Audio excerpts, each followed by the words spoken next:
उत्तर प्रदेशातील इटावा येथून एक व्हिडिओ समोर आलेला आहे, जो कोणाचेही हृदय हेलावून टाकू शकतो.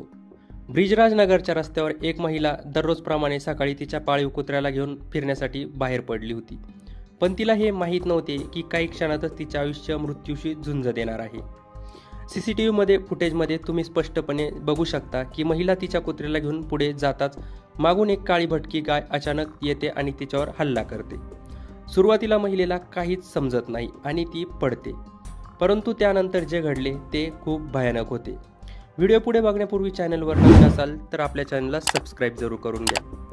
गाय तिच्या शिंगांनी महिलेला मारत राहिली आणि 1 मिनिट तिच्या पायाने तिला चिरडत राहिली. महिलेचा ओरडण्याचा आवाज रस्त्यावर येऊ लागला, पण तोपर्यंत तिला वाचवणारे कोणीही नव्हते. काही वेळाने जवळच्या एका महिलेने गायीवर पाणी फेकून तिला हाकलवण्याचा प्रयत्न जरूर केला, परंतु ती देखील अपयशी ठरली.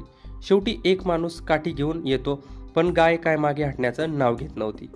जेव्हा 3-4 तरुण धावत येतात तेव्हा गाय पळून जाते. स्थानिक लोकांनी जखमी महिलेला रुग्णालयात दाखल केले आहे, जिथे डॉक्टरांनी तिची प्रकृती गंभीर असल्याचे घोषित केले आहे. या घटनेनंतर परिसरात घाबरटीचे वातावरण देखील निर्माण झाले आहे. स्थानिक लोकांनी महानगरपालिकेकडून भटक्या प्राण्यांवर कठोर कारवाई करण्याची मागणी जरूर केलेली आहे.